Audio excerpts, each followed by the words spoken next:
Here's our first segment. FOP President's Baseless Take on Shootings. Okay. We are going to play you some clips, and then I'm going to play a clip, talk about it, play a clip, talk about it. It's really quite an amazing video. This comes from his, or not his, but the FOP Friday Update, they call it, and it's on their YouTube channel. We've been monitoring them, and we're going to bring it to you anytime there's something interesting. And this one definitely is. It's mostly about the shooting of Adam Toledo. What I want you to listen to and think about when you're listening to the clip and you're watching, think about what facts does he have to make the statement he's making. Okay? So here's the first clip, and then we'll come back and talk about it. All right. Good afternoon. Friday usual update here. Today's topic is going to be a little more heavy and intense in light of situations that happened this week. You know, it's pretty well known that tragically a member of Lodge 7 CPD was forced to shoot a 13-year-old offender this week, killing him. There is now political footballs being tossed around, emotions, and sadly, the family's getting dragged into this conversation. Our heartfelt condolences go out to the family.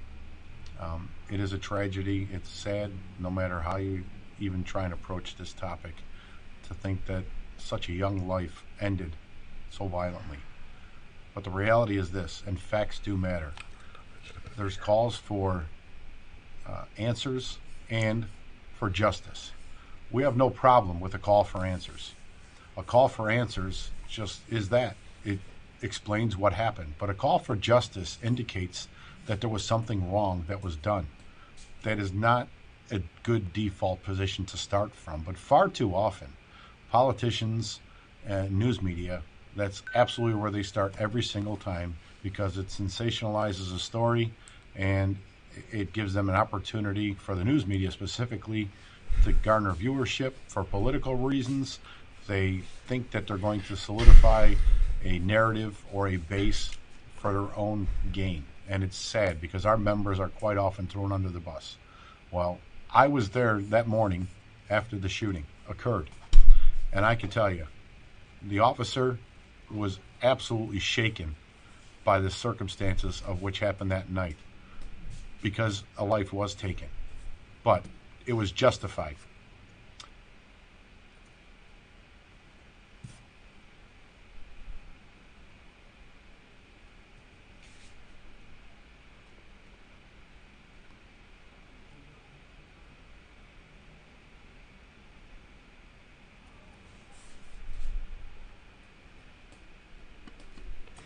Okay, so what do we get from that clip? We get that he wants a default belief system, right? The default will automatically go to, if the cop says this happened, then it obviously happened. Don't doubt it. If the cop said it happened, it automatically happened. Now, I don't know about you, but I don't know what in their history has earned them that credibility as an institution.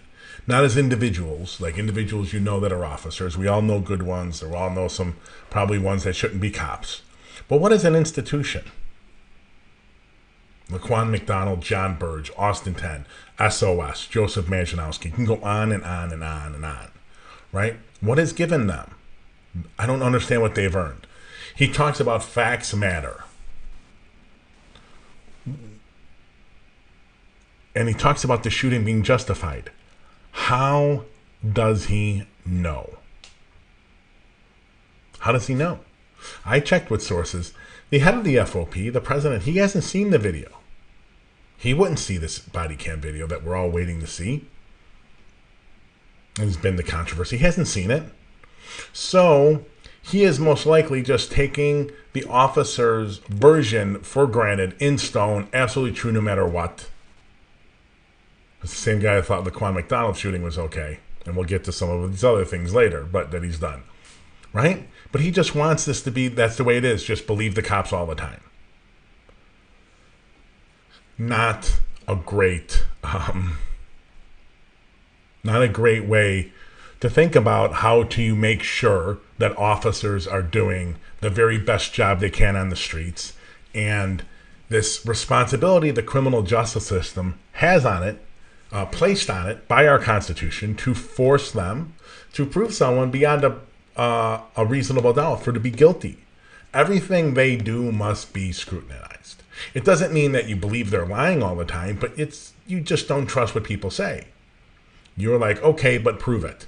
That sounds probably pretty correct, but can you please prove it for us?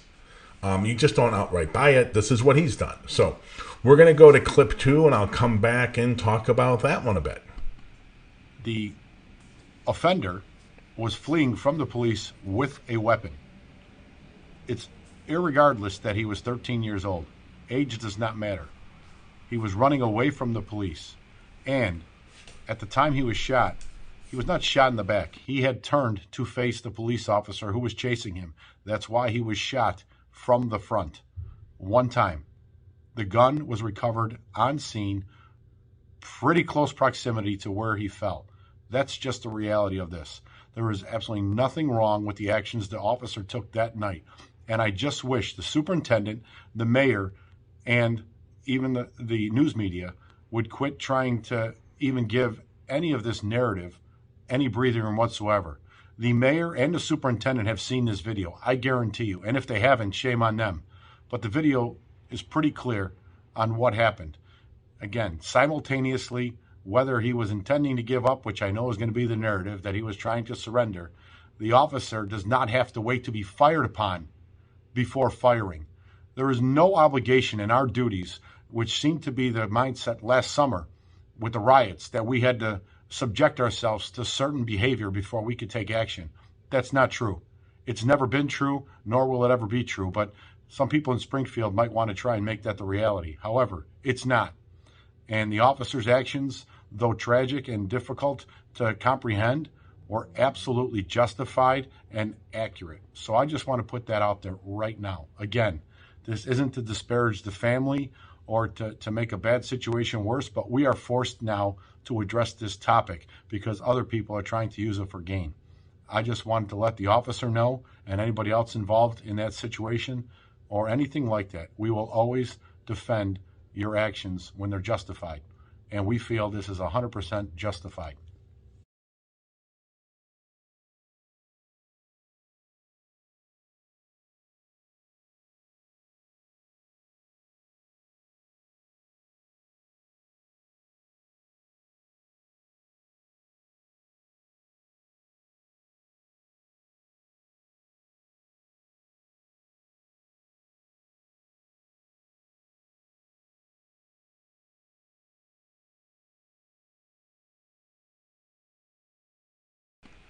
So, President Catanzara, great comments.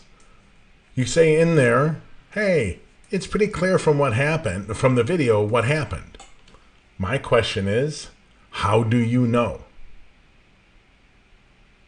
How do you know what happened? You haven't seen the video. It wouldn't be protocol for you to see the video, the body cam video. How have you seen it? Or are you just relying on what everyone's telling you at the scene?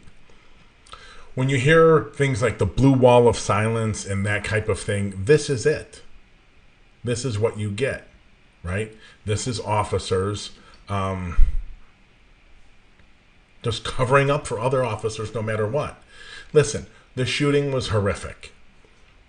I don't automatically go, no matter who the police have shot, to the fact that the police are automatically wrong, that it's automatically an unjustified shooting. I automatically go to, I don't want there to be any police shootings. I want to reduce them I want to do everything we can to reduce them as much as humanly possible for the civilians that are shot or shot at, and for the officers that are shot or shot at or doing the shooting. I want to reduce them. I want to find ways to stop having cops show up to certain things. I want to make sure they're the best trained they possibly can be. But you're not going to get there if you just your default position is cover up everything. Cover up. You're not going to get there. I want to get there, but we're not going to get there if it's just cover up everything or take the cop's word for it without having to look for proof. Excuse me, the other part that came up. The gun was recovered pretty close proximity to where he fell. President Catanzara, can you define what pretty close means? I mean, I don't think we have a lot of information. There's some saying he had a gun. There seems to be some confusion about whether he did or not have a gun. Did he turn and aim it at the person? If he turned and aimed it and got shot in the chest with, like, I think a 38 or 45s or what they carry, he's a small 13-year-old kid. He's going to drop. Unless you're saying he walked for meters away. How close was the gun? How far away was it? Why? How could it have possibly gotten to where it was? Maybe there's a legitimate answer to that. But that seems pretty ambiguous at this time. Once again, I think he's just taking the officer's word for it. That's not something we're going to do. And it's something he probably shouldn't do either, because his job is really not to just represent that one officer, but the other 12 or 13 or 10,000, because they only represent the patrol officers and the detectives, 10,000 or so officers, whatever the exact number is. It isn't just about that one officer. So we're going to go on to our third clip here from this Friday update from the FOP. This one's a little longer, but it's talking about comparing crime statistics. And if you were with us on Monday, you will see this is the same issue the media has. And we talked about it on Monday. But before I rant about it, I'm going to show you, and then we will come back and discuss. That being said, let's move on. There's a bill in Springfield. We want to talk about violence. Let's look at the numbers for 2020 to 2021. 2020 was an extremely violent year compared to 19, and we're already outpacing the numbers from 2020, just to give you a little example. I mean, we're looking at a 43% increase in shootings this year from last year's ridiculous numbers, and over 33% in homicides. So that just goes to show you what we're looking at. That's not even talking about carjackings, which quite often, again, everybody saw the video, I believe it was in New York, where the Uber Eats driver was carjacked by a 13 and a 15-year-old girl, if I'm not mistaken, where he tragically lost his life because he didn't want to give up the car, which I don't blame him. But it's just a mindset in society today that people can do whatever they want, regardless of age. Another argument people make is even offenders running away from the police. Well, you shouldn't shoot them in the back. You can't. The 3653 originally said you couldn't taser somebody in the back. They're trying to unwind that because many people saw the video for the Home Depot shooting. That offender literally reached back and shot the security guard who was behind him. So people need to stop with this nonsense. Every situation is unique. It needs to be addressed as that, and facts need to be absorbed and explained before emotions take over, just for somebody to try and get a leg up on whatever their agenda is. But back to the crime numbers. I gave you the increases. Let's explain how that parlays into reality here. Bill 1727 that Representative Tarver put forth about and came out of committee that would eliminate qualified immunity as a defense for officers in state court. It would also put officers on the hook for attorney's fees. And this is an attack on police. There's no other way to slice it up. But let's look at the four co-sponsors of that bill. Representative Tarver, Flowers, Buckner, and Collins. Here's the numbers. So Tarver's district, representation-wise, is pretty much the 2nd district, the 4th district, the 6th district a little bit. And let's look at some numbers in those police districts. Now, these four sponsors are literally representing some of the most violent neighborhoods in this city, but they're attacking the police nonetheless because it distracts from their failures as leaders. And Flowers specifically has been in office for a couple decades and has done absolutely nothing to make the neighborhood that she represents any safer. But let's start with the number in Tarver's districts. In 2020, violent crime reported. Violent crime is aggravated battery, homicides, rapes, robberies, and such. Over 1,060. were reported in 2020 in Representative Tarver's district. In this year, that was last year, and he's pretty much on pace to break that. Right now, they're at 291 through March 30th. Representative Flowers, who represents part of the 6th district, the 8th district, and then goes into the southwest burbs. Literally, Chicago, the portion of her district in Chicago is a little bit of 6, the western end of 6, and then the southern end of 8th district, and then it goes into the burbs. But even that small sliver of Chicago that she represents had over 1,035, I believe it is, violent crime reports in 2020 and over 260 this year and counting. Representative Buckner, his districts are all the lakefront districts, all the way up into the 18th district, 1st district, 2nd, and so on, down the road. His numbers are ridiculous. 2,780 plus violent crime reports in 2020, with over 540 already this year and counting. And as egregious as that number is, or I shouldn't say that, hold on, I'm sorry. That was Representative Collins's, who is the south end of 10 and the north end of 10, the south end of 11. That's where she represents. Buckner's along the lakefront was over 1,800 violent crime reports and over 500 this year. So again, these people who are trying to champion, and yes, I'm using notes for a change because it's hard to remember all of these numbers exactly, but that being said, there is a clear attack on the law enforcement profession. The defund the police movement and that slogan ended up being a disaster in the elections in November, and the Democrats have realized that. So I firmly believe that all of these new bills that are being championed, discussed, and even proposed or passed is an attempt to make law enforcement a profession that nobody wants to do anymore. And if you lose thousands of officers, specifically in Chicago, you will, by default, defund the police, because if you have a police force of 9,000 because nobody wants the job, well, the budget's going to shrink and they could take that money and do something else with it.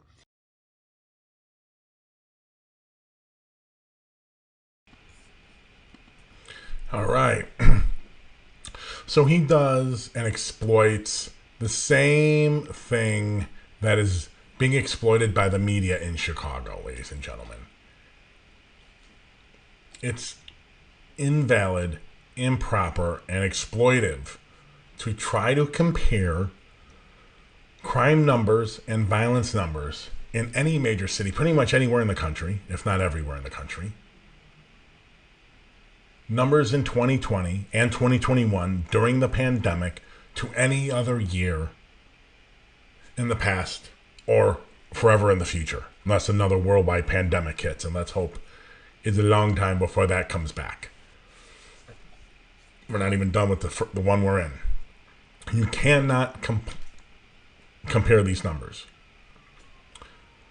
As I said on Monday in previous shows, this is a epic worldwide event throwing tens of millions, if not hundreds of millions of people around the world into economic, health, and housing insecurity all at the same time amidst a worldwide pandemic of a airborne virus that can kill you and has killed at this point now over 550,000 Americans.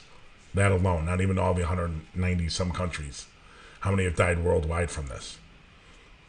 You cannot compare the numbers. So he's talking about 2021. Oh my God, look how much worse it is now than 2020 in the beginning of 2020.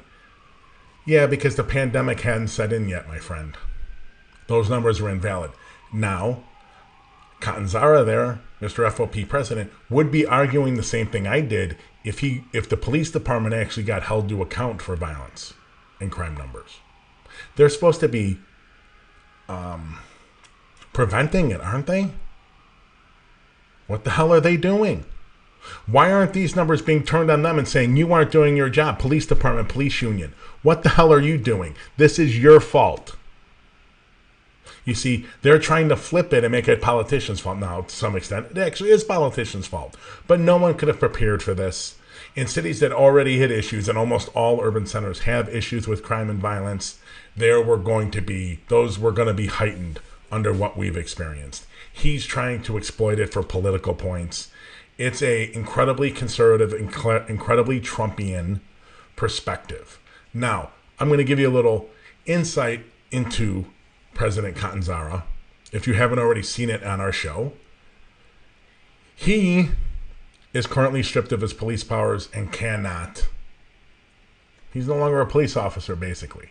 He's got a case, maybe 2 cases now, or they may have merged it and filed additional charges in front of the Chicago Police Board. The police department is trying to fire him for the 2nd, 3rd, 4th time. He served multiple suspensions. He has 50 complaints against him. 50 individual complaints. Some of them have multiple counts for various things. But 50 individual major complaints against him. Mostly, ladies and gentlemen, internal. Now think about the blue wall of silence. Think how hard it is to get one cop to turn on another. He's had it almost 50 times. And served multiple suspensions during that time. It's an unbelievable to get criticism. Like, this guy thinks he's credible on something. And I'm going to show you something else. I want to show you this. Yep. That's Mr. FOP President. Mr. FOP President, I think this is on January 7th, if I got the date right, if I can read it right. He defended those that stormed the Capitol a mile from me, because I'm coming to you from D.C., a mile from me. He defended the people that stormed the Capitol. Killed 5 people. Killed 1 police officer. No, actually, I think a couple police officers died. He defended them. Now, he's had to since come out after, like, the city blew up and aldermen were calling for his resignation. We got the token, oh, I was so sorry, I didn't mean it. I didn't know they had committed violence. Who could look at even the first 5 minutes of that and think anything that was done there was okay? But this is the mentality, this is the political leanings of Mr. Catanzara. The guy who's sitting there with almost probably no facts that are verifiable. And the only really verifiable thing is probably going to be the body camera. That's going to be the most independent take on what happened. He hasn't seen it yet. He's just trusting the cop. Why? Because this is his way of thinking. Although, for instance, it's interesting that he didn't seem to care that they had killed a Capitol police officer that day. That didn't seem to bother him. Okay.